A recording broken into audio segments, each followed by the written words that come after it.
How's it going, people? Welcome back to the channel and welcome to a video on cheap diesel hot hatchbacks that you can buy for under £10,000. I've recently done videos on cheap hot hatchbacks and I've done videos on cheap diesel cars with great fuel economy. And in last week's video I mentioned the Skoda Fabia VRS, which is a 1.9 TDI engine and it absolutely slaps. So I thought, why not go in depth on some more diesel hot hatches? Great fuel economy, great torque, hopefully it keeps you diesel heads happy. Remember that I'm in the UK, so prices in other countries may differ, and don't forget that whenever you buy any second-hand car, maintenance, repairs, insurance, road tax, all that stuff is important to remember. If you enjoyed the video, do hit the like button. If I hit 1,000 likes, I would do this at under £5,000 instead. Subscribe as well if you're new. Without further ado, let's get into the video.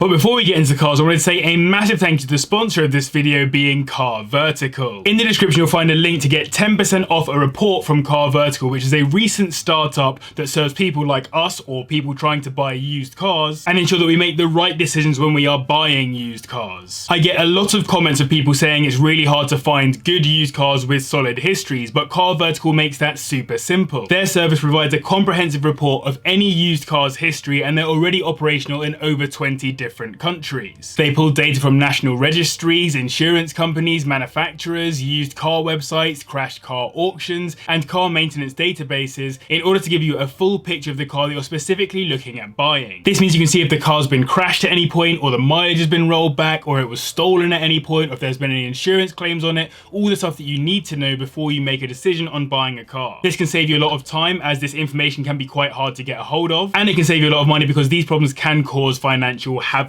down the line. So as I said, if you're worried about your car's history or you're buying a used car, link in the description or the pinned comment down below to get 10% off when you order a report from CarVertical. And again, a huge thanks to them for supporting the video, and I'd appreciate if you guys went and supported them too. Let's kick this video off with the Peugeot 308 GT, which is a turbocharged 2-litre inline 4, putting out 174 brake horsepower, 400 Nm of torque, and a 0 to 60 time of 7.9 seconds, as well as a fuel economy figure of 52 miles per gallon. It sits on the same platform as the Citroen C4, which was aimed at reducing weight, hence it weighs around 140 kilograms less than the previous generation, and it actually won European Car of the Year in 2014, beating the BMW i3 and the Tesla Model S. Now it's not a GTI, but as a diesel, the GT offers a relatively punchy package, even if it is limited to exclusively having an automatic gearbox. One key benefit is that you get sports suspension, which owners note really refines the car's handling and strikes a good balance between being a comfortable cruiser and a responsive sporty hatchback. It also looks reasonably cool too, with that sportier body kit that uprates the car to look a little bit more aggressive and a lot less wet than many previous Peugeot models. In my opinion, it's definitely got the looks of the more modern and much prettier Peugeots. I particularly appreciate the alloys and more aggressive headlights. The interior is also surprisingly nice, with sportier leather seats and much more angular features throughout. And as the diesel is limited to automatic, you also get some pretty obvious flappy paddles too for a bit of an exotic paddle shift feel. These start at around £7,000 at the lower end, and for £10,000 you'll find a 2016 example with around 60,000 miles on the clock, which is great as this also means it will be ULEZ compliant. Early on in the 308's existence there were some recalls, and the most common issue I could find was with fuel injectors failing, or worse, rotting into the cylinder head. Some gearboxes have also had problems earlier in their life than you'd expect, some owners suggesting they can't handle the torque put through them. But the majority of owners I could see on forums didn't complain about anything mechanical or even electrical. The main complaints I saw were around material quality in the cabin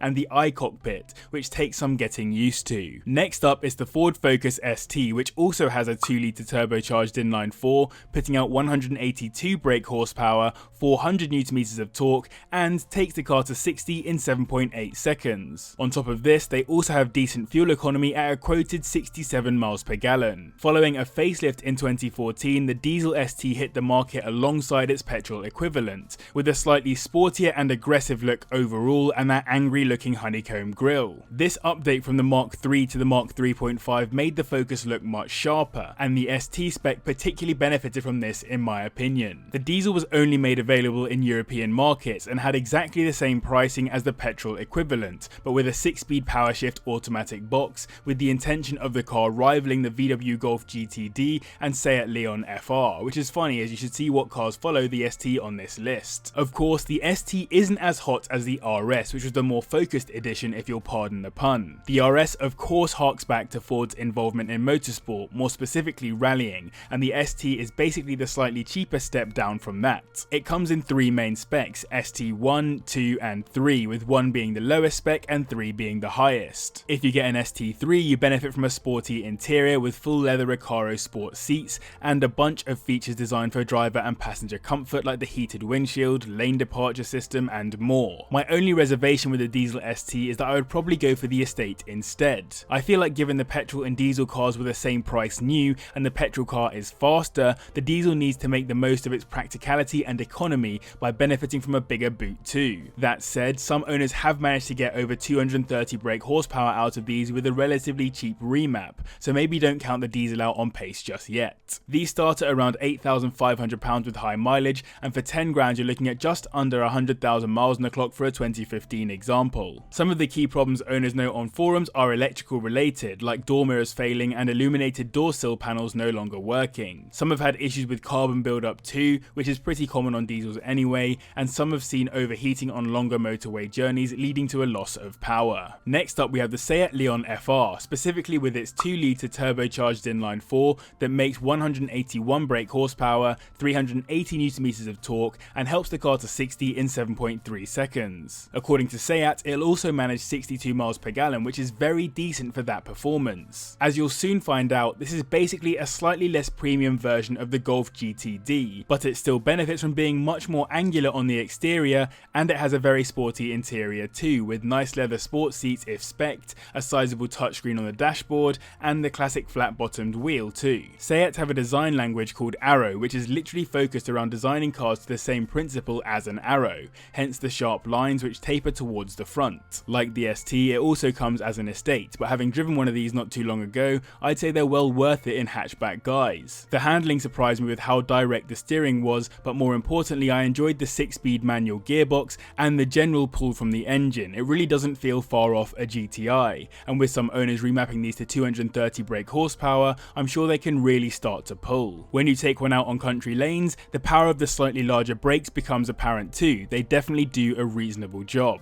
£5,000 is around the minimum you'll find these listed for, and for £10,000 you'll be looking at a 2016 example with around 60 to 70,000 miles on the clock. A slight issue with these is that statistically, owners of diesel Leons have had 4 times as many problems as owners of petrol Leons, and 40% of diesel Leons have had some kind of issue, according to What Car. The key one I noted was with wiring, as some people with start-stop found issues with the engine turning off at very low speeds, and DSG gearboxes have been known to have a few problems, so it might be worth considering a manual, but these issues aren't super common anyway. So I hope you're enjoying the video. If you are, make sure you hit the like button. As I said, 1,000 likes and I'll do sub 5k, and I'm trying really hard to hit 100,000 subscribers by the end of this year, so if you're not subscribed, please hit the subscribe button. It's super easy, it's right there, nice and easy, and you really help me out. In second on this list we have basically the exact same car as the Seat Leon just mentioned. It's the Mark 7 VW Golf GTD, which shares the same engine and same specs as the Seat, and the only reason why I'm putting it ahead of the FR is because it theoretically is slightly more economical at 67 miles per gallon, but it is VW, so do take that with a pinch of salt. Now, as this is practically the same car as the FR with a slightly more premium interior, slightly less sporty overall look, and a slightly greater nod to the Golf's history, I won't bang on about the car's features too much. Instead, I wanted to mention that history point. The GTD has generally been seen as a less popular, slightly wetter GTI, hence many people don't even realise that the first GTD came to exist back in the early 1980s. In the midst of the oil crisis, with skyrocketing costs of fuel, economy was hugely important, and VW created the GTD to offer a fast, fun package that also ticks the fuel economy box. While it hasn't won the same level of success as the GTI, VW persevered with it, and like the GTI, it retains many design features to hark back to the original, like the grey lines on the grille instead of the red ones you get on GTIs. This grey theme has also been brought onto the interior of the Mark 7 and other GTDs too, with the traditional plaid pattern being grey rather than having the GTI red line. There is one interesting performance stat about this car though, that 380 Nm of torque actually matches the Mark 7 Golf R, which isn't bad at all, and it of course comes with either the manual or DSG automatic. These are listed for a minimum of around £7,000 with high mileage, and for 10 grand you'll get a 2013 example with around 80,000 miles on the clock, but if you want a ULEZ compliant one, you'll have to go a little higher on mileage. It is of course a similar story to the Leon in terms of reliability, so I won't labour this point, but worth noting that some owners have mentioned that these like to drink oil. Taking the top spot on this list is by far the quickest car I have to share with you, the BMW 125D with its 2-litre twin turbocharged inline 4, putting out 212 brake horsepower, 450 Nm of torque and a 0 to 60 time of 6.3 seconds. Despite that performance, it still manages to get a quoted fuel economy figure of 57 miles per gallon. This is from the second generation of 1 Series, picking up where the 123D left off. For your reference, this second gen is referred to as the F Series, with F20 being the 5-door examples and F21 being the 3-door ones, though people generally just lazily refer to them all as F20s. It's worth getting an M Sport spec if you want the car to look the part too, as this will give you slightly more aggressive styling on the exterior in particular, and you should also check to see whether the car you're after has the optional M Sport suspension, as this stiffens the car up to the benefit of handling but also to the detriment of comfort according to owners. One thing I really like about this car is the interior. BMW really made strides between the first and second generation 1 Series. Not only this, the infotainment system is pretty simple to use and generally quite intuitive. I actually personally thought it was really good. The main complaint I found from owners though is that though the car is very quick from standard and can be mapped to over 280 brake horsepower, it doesn't handle amazingly well, and it's far more suited to being a cruiser than a nimble hatch. Either way, of all the cars on this list, it's probably the one I'd have as a 10k daily. The minimum I could find these listed for is around £6,000, and for 10 grand you're looking at getting a 2012 example with around 50,000 miles on the clock, or a ULEZ compliant model with around 100,000 miles on the clock. The key issue to note on these, particularly on early examples, is the timing chain, which is of course pretty catastrophic. When the LCI models were released in 2015, the engines were updated, and the timing chain issue has seemingly been remedied, so it might be worth going for a post 2015 example for peace of mind. So I hope you enjoyed this video. If you did, please do hit the like button as I said, and subscribe as well if you're new. And of course, a massive thank you to CarVertical for sponsoring the video. Massive thank you to the patrons as always for their continued support, and to you guys as well for watching. I'll see you in the next one.